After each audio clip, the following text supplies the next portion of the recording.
toutes et à tous, bienvenue sur cette nouvelle vidéo interview avec Lionel Caldellini qui est coach, formateur coach à l'Institut Paul Pironnet, école française de coaching, c'est bien ça? École francophone. École francophone de coaching. Ancien sportif de haut niveau, je disais, et entraîneur aussi. Ouais. D'accord. Et nous allons parler aujourd'hui de la vulnérabilité. Tu es vulnérable, Lionel? Bon, on l'est tous. On l'est tous. Et moi, énormément. D'accord. J'adore.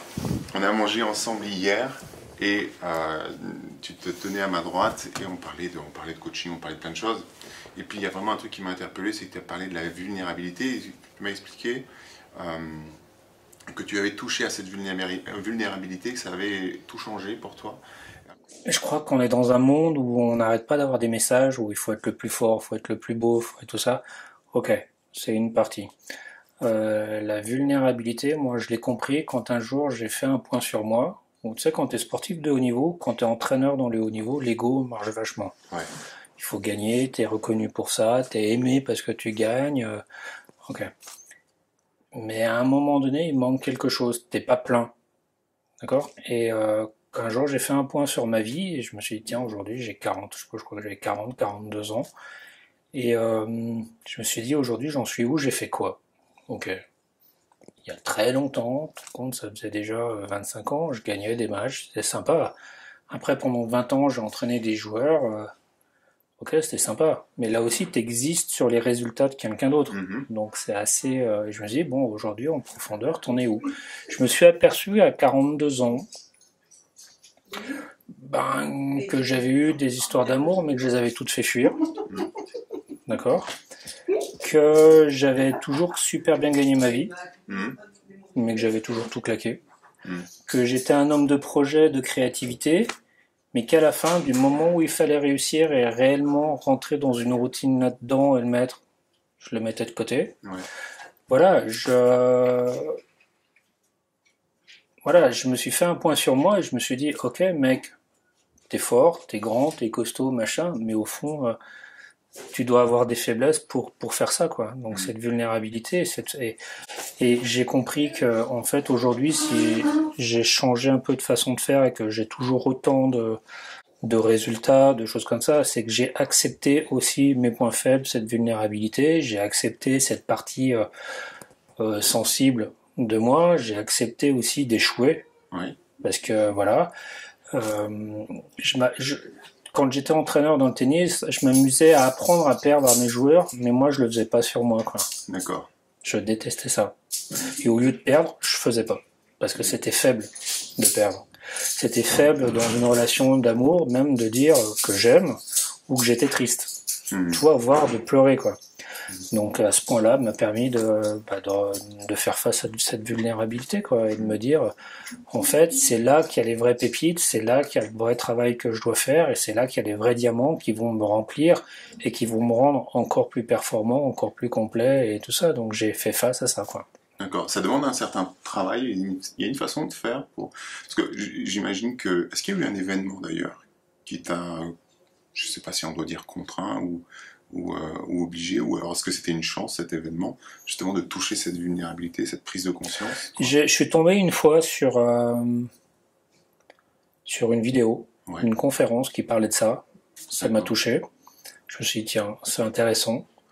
Faut savoir que j'accompagne aussi beaucoup sur des conférences que j'appelle prise de conscience, où j'utilise aussi beaucoup de messages de films qu'on parle, et ça me touchait à la fois, et à un moment donné je me dis ok, je parle de messages, mais sur moi ça donne quoi. Cet état des lieux, me dire ok, t'en es où aujourd'hui, qu'est-ce que t'as fait de bien, mais aussi accepte ce que t'as foiré, quoi. Ouais. Voilà. Et donc il n'y a pas eu d'événement, c'était un concours de circonstances, une prise de conscience. Si, il y a eu un événement peut-être qui m'a fait prendre conscience de ça, où je suis parti 10 jours, donc avec Paul, on est parti 10 jours dans le silence, faire Vipassana, et là ça a été un vrai cataclysme. Enfin, cataclysme c'est peut-être un beau mot, ça a été compliqué pour moi, parce que je suis rentré en résistance, dans machin, dans truc. T'imagines, j'ai jamais fait une seule fois de la méditation, je me retrouve là-bas, quoi. Ouais, c'est Encore par ego pour aller gagner à Paris. Et d'un seul coup, on me dit, bah voilà, vous avez 1 mètre pour vous pendant 14 heures, vous allez méditer, et silence pendant 10 jours, et vous mangez quasiment plus rien. L'opposé de ma vie, quoi. Et bah, résistant, j'ai travaillé sur moi, j'ai failli tout casser, mais je suis resté, on a réussi. Et progressivement, bah, je suis rentré dans le jeu et là j'ai compris plein de choses. Et il y a plein de choses qui sont remontées à tel point que, en sortant de là-bas, bah, j'ai appelé certaines personnes pour m'excuser de mon comportement, quoi. Des personnes avec qui tu avais eu un comportement dans le passé. Ouais, que moi j'estimais Mhm. pas cohérent à ce moment-là. Mhm. Et j'ai été surpris des retours, mais j'ai eu l'humilité de me dire, ok, là j'ai été nul. Ben, d'y aller, quoi. Et Mhm. de le dire.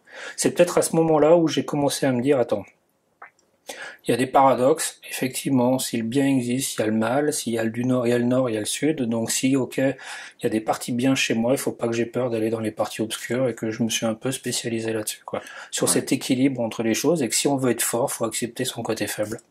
D'accord. Voilà. Quand on parle de vulnérabilité, finalement, ça rime super bien avec l'humilité. J'ai le Ouais. sentiment que ça compte aussi pour toi, Ouais, cette il notion. faut avoir suffisamment d'humilité pour se regarder dans les yeux dans une glace et être capable de s'en apercevoir. Après, Ouais. travailler dessus ou le reconnaître et le dire aux autres, c'est Oui. un peu plus complexe. Ouais. Mais déjà, se regarder dans une glace et puis de se dire, ok, voilà, parce que j'ai compris aussi qu'on était responsable de tous les résultats qu'on avait, quoi. Bon, et Ouais. que d'abord travailler sur soi et puis voilà, Notion de quoi. Voilà. responsabilité. Quand tu sors d'une telle expérience d'une dizaine de jours en méditation et que tu appelles ces gens pour t'excuser, etc. Alors déjà, j'imagine qu'ils peuvent être un petit peu étonnés. Ouais. Donc leur réaction m'intéresse, mais ce qui m'intéresse aussi, c'est toi. Comment tu t'es senti le fait d'avoir fait ça ensuite? Bien. Hmm. Bien de l'avoir fait, mais encore mieux de me dire que même dans ma vulnérabilité, avec le feedback des personnes, je me trompais de comment je m'étais comporté à ce moment-là. D'accord. Je pensais que c'était pas très clair. Ouais. Je pensais que c'était pas très bien. Ça a été reconnu, mais ça a été les personnes m'ont expliqué que de toute façon, j'avais expliqué que je fonctionnais comme ça à ce moment-là, donc ça les a pas surpris. Ouais. Donc j'ai été comment dire surpris du feedback où on me disait qu'on m'en voulait pas parce que c'était clair au départ. Hmm. Tu vois, mais ça m'a soulagé de dire bah ouais mais ok mais je voulais te dire que j'en avais pris conscience aujourd'hui quoi, même si c'était 25 ans après quoi. Ouais, Tu vois, c'était voilà. d'accord.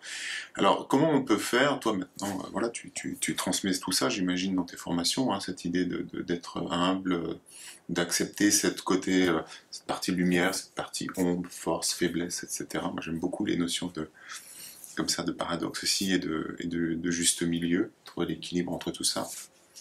Qu'est-ce que tu proposes aux personnes qui viennent se former chez toi, euh, peut-être pour accepter cette partie-là de vulnérabilité qui peut peut-être être utile à transcender après, hein, d'ailleurs. Mais est-ce que tu proposes une façon de faire, des exercices? Est-ce que c'est dans le questionnement? Est-ce que c'est au contraire, dans le recentrage? Comment on peut travailler ça?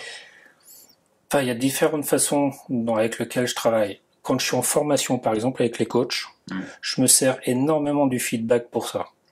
C'est-à-dire que c'est pas des feedbacks où on est là, ouais, j'ai apprécié ta voix, tout ça. Non, c'est des feedbacks un peu plus profonds où on n'a pas peur, avec une certaine forme, de dire les choses, de les écouter, de les accueillir, de les transformer, et aussi dans une atmosphère un peu inconfortable de groupe. Ouais. Voilà, de mettre les Face aux gens, autres. voilà. Et voilà, et c'est au fur et à mesure de la formation que ça rentre. Et les gens s'aperçoivent que bah voilà, tu vas transformer et tu vas devenir un très bon coach grâce à ça, quoi. Donc de pas avoir peur par ces feedbacks d'entendre les choses et de savoir bah, tout de suite qu'est-ce qu'on en fait de ça, quoi. Tu vois, donc dans les feedbacks de travailler là-dessus. Dans les conférences, par exemple quand je suis avec Paul, moi j'ai un peu la partie où je vais amener dans les conférences les gens à se mettre face à eux-mêmes. C'est-à-dire que je les emmène dans un côté excellent, ils ont tout pour réussir, mais je les emmène aussi derrière dans la conférence ok, ils ont tout pour réussir, mais le pire ennemi, c'est pas l'environnement, c'est eux-mêmes. Et je les mets face aux dangers qu'ils représentent pour eux-mêmes. Avec une conférence avec de l'hypnose, où je me sers d'autres outils, tout ça, où ils se font face à eux-mêmes, et après, un peu comme le chemin de vie, mais grandeur nature, ils font un choix avant d'aller sur des engagements, quoi. Mais bon, ils se mettent vraiment face à eux, quoi. C'est un travail perso où moi je les descends, et puis mais ils sont accompagnés pour le voir, quoi. Sur un autre outil d'accompagnement où là c'est de l'accompagnement individuel avec process optimal, où là je passe 2 jours avec la personne, On est complètement là-dessus, quoi. On est complètement sur tout le rééquilibrage de ces paradoxes. Ça te plairait bien, ça. Tu vois, il y a une première partie où sur les comportements, on travaille autant grâce à l'énéagramme, sur les comportements, les profils positifs et les profils négatifs. Et moi, avec mon caractère, les profils négatifs m'intéressent énormément pour les transformer. Tu vois, il y a un autre outil derrière qui est un stratex, mais qui vient d'un outil de mentalisme, où là on est sur les stratégies. On travaille autant les stratégies de réussite que les stratégies d'échec. Et après, on trouve les petites particules au milieu qui font la différence.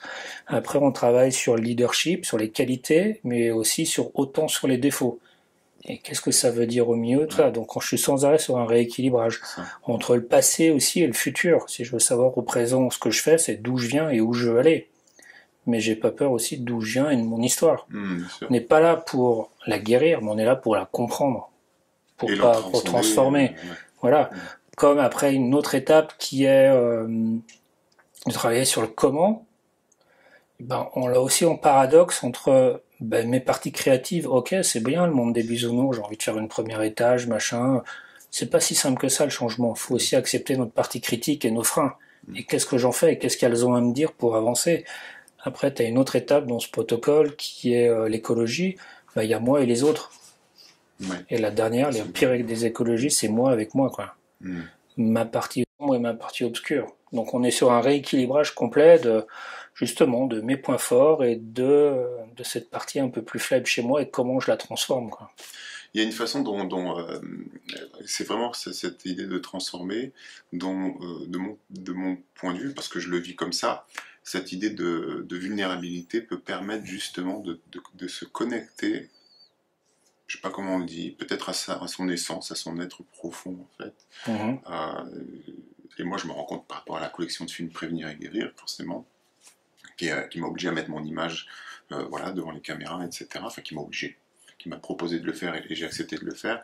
Et c'était certainement pas un hasard, mais de très vite du coup me rendre compte que j'avais cette vulnérabilité, cette peur profonde d'être jugé, d'être critiqué par rapport à mes formateurs, par rapport à tout ça, ce que je représente un petit peu les thérapeutes, les accompagnants dans cette histoire.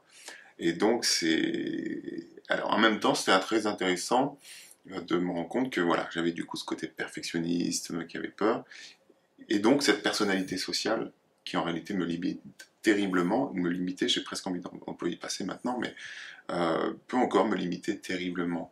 Donc on est vraiment dans ce que tu racontes là, cette idée d'aller dans ce processus, d'aller chercher ce qui peut paraître être faible, une vulnérabilité, j'ai du mal, tu vois, à le dire en plus, pour le transcender. Ouais, mais je crois qu'on l'a tous.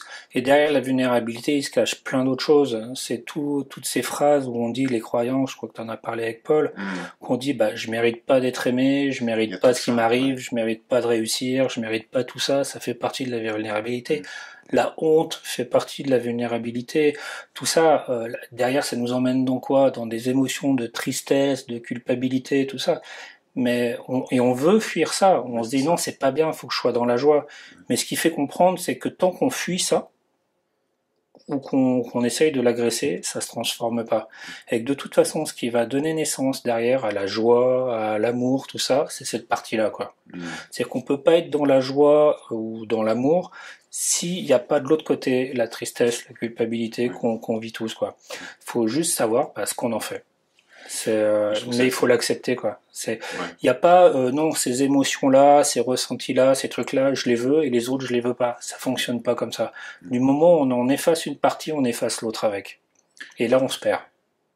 Ouais, clairement. Ouais. Je veux bien croire que ton expérience Vipassana, pour le coup, t'es obligé de le vivre avec toi. Tu peux pas le fuir. Non. C'est ce que souvent je pense que souvent ce qu'on peut croire, c'est qu'on peut fuir ça, alors qu'on peut pas fuir quelque chose qui est là en nous. Et les pratiques comme Vipassana, pour ça, elles sont confrontantes, quoi. T'es tout seul avec toi-même, quoi. Donc de toute façon, t'es obligé d'en faire quelque chose. Et à Vipassana, t'apprends un truc, c'est à sortir du jugement, d'être dans l'équanimité. C'est-à-dire que nous, on est dans un jugement où ces émotions, ce qu'on ressent, le côté positif, c'est bien. Les émotions qu'on ressent, la vulnérabilité, tout ça, c'est mal. Mais l'équanimité nous apprend que tout ça, c'est que des émotions, c'est que des instants, qui ne sont que des sources d'informations qui veulent dire quelque chose, et qu'elles ont toutes le même but, c'est de venir et de partir. Il faut juste les accueillir et savoir ce qu'elles ont à dire à ce moment-là, quoi. Voilà. Et ça, c'est l'équanimité, c'est ce que j'ai appris là-bas. C'est que de toute façon, ça vient, ça part. Et que le fait que ça reste, c'est l'intérêt qu'on y porte. Et le fait de vouloir le fuir, ça la fait rester. Parce que s'il y a autre chose que j'ai compris sur ce côté-là de la vulnérabilité, c'est qu'en fait, la vulnérabilité, tout ce côté-là, c'est que des messages, c'est que de l'information qu'on doit traiter. Et tant qu'on l'a pas traité, de toute façon, la vie, elle s'amuse à nous le remettre sur la route. Parce que la vie, c'est une énorme formation. Hein. Et tant qu'on n'a pas compris le message et qu'on n'a pas compris la formation, de toute façon, on nous le remet devant. Donc autant le faire tout de suite, quoi. Ouais. Comme dit David Laroche, la vie est généreuse. Elle est sympa, ouais. Enfin, des fois, c'est J'aime un bien peu quand plus tu violent, parles quoi. d'équanimité, parce que, alors, puisque tu parlais d'énéagramme tout à l'heure, on va peut-être terminer là-dessus, mais moi je me retrouve dans le type 4, et je pense que le type 4 a vraiment tout intérêt à travailler son équanimité. Ouais, parce que si t'es artiste, la gestion des émotions, t'aimes bien être en haut et en bas très rapidement, quoi. Ouais. Donc c'est cool. de trouver le... Tout est là pour me donner une information. Mais il faut encore que le mode de pensée soit un peu plus haut, quoi. C'est que tant que ton mode de pensée est plus haut, t'es dans la proactivité. Tant que ton système émotionnel, qui n'est que de l'information, prend le dessus, t'es en réaction. Ouais. Et en réaction, on réagit émotionnellement, quoi. Et des fois, pas forcément très efficacement, quoi. Ouais, c'est ça. Parfait. Plein de choses à faire, alors, avec cette vulnérabilité. Merci Lionel. Ouais, merci à toi. Pour ce partage. J'invite chacun eh bien, à contacter sa vulnérabilité, tant qu'à faire, et puis à la faire grandir, et à la transformer, peut-être en contactant Lionel d'ailleurs, peut-être en faisant une formation. Je vais mettre tous les liens. Est-ce que tu peux redonner le lien, peut-être où on peut trouver les informations? Ouais, il faut appeler, c'est le même lien que Paul Pironet Institut, sauf que c'est l'école de coaching francophone. Voilà, on tape sur internet, école de coaching francophone, on tombe dessus, quoi. Parfait. Très bien. Les amis, je vous invite à partager cette vidéo. Vous savez que vous pouvez trouver plein d'autres articles et plein d'autres vidéos sur le site de Philosophie, sur le blog ou sur mon site internet. N'oubliez pas aussi qu'il existe la collection Prévenir et Guérir. Bref, vous savez tout ça. De toute façon, je vous mets tous les liens. Merci pour vos partages. Merci pour vos commentaires. À très bientôt. Encore merci Lionel. Merci à toi. Et à une prochaine. Merci. Ciao, bye.